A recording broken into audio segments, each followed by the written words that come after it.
Nous sommes à 2 jours de Noël, petit rappel comme ça.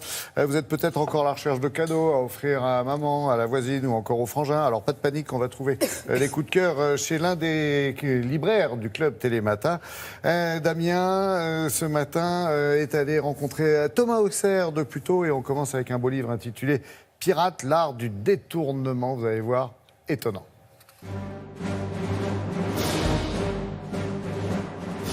Ce livre, c'est une œuvre d'art qui revisite tous les arts par le biais du détournement.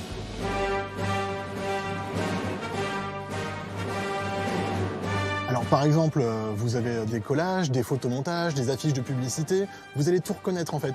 Mais à chaque fois, c'est légèrement détourné, ce sont des pastiches, ce sont des parodies. Vous allez voir par exemple une rencontre improbable entre Léonard de Vinci et Vincent van Gogh. Je pense à la scène avec le capitaine Haddock et Tintin, qui font un peu plus que mener une enquête. Par exemple aussi la scène avec Jésus, ses apôtres, tout le monde est remplacé par des super-héros. C'est vraiment subversif, c'est rigolo, ça déboulonne aussi l'art tel qu'on le connaît. À mon avis, vous pourrez le mettre sans souci sous le sapin, ça fera vraiment des heureux. Mon deuxième coup de cœur, un roman passionnant, La nuit des Béguines d'Aline Keener aux éditions Liana Levy. Nous sommes en 1310 à Paris. On suit Isabelle, qui est une des héroïnes de ce roman. Isabelle, c'est une béguine, c'est-à-dire qu'elle habite dans un béguinage. À l'époque, au Moyen-Âge, c'était un lieu réservé aux femmes qui permettait de lire, d'étudier, d'y vivre, de travailler, sans qu'on soit ni dans les ordres, ni marié. Alors on est dans un moment où dans le royaume les libertés commencent un petit peu à diminuer. Il y a des procès contre les hérétiques, les Templiers se font arrêter. On sent que peut-être le béguinage va être en danger. J'ai adoré ce bouquin parce qu'il y a du suspense, il y a une vraie plongée dans le Paris médiéval de l'époque, les métiers oubliés, les rues qui ont disparu. Et puis moi je ne connaissais pas cette communauté de femmes fortes, solidaires, en avance de plusieurs siècles sur les grands combats féministes. Vous allez voir que ce livre est vraiment envoûtant et qui va vraiment vous emporter.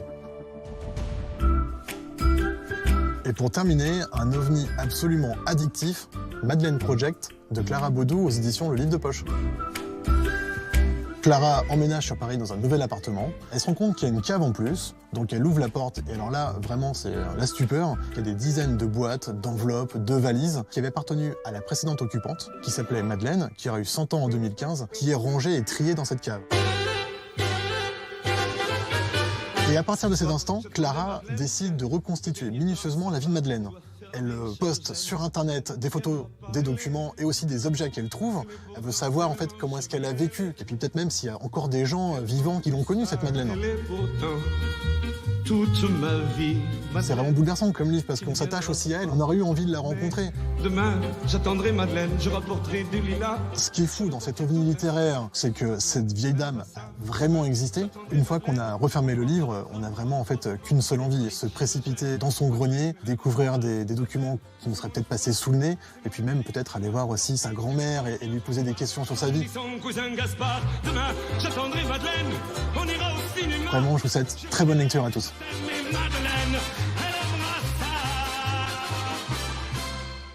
Mais on sait qu'elle adore ça, Madeleine.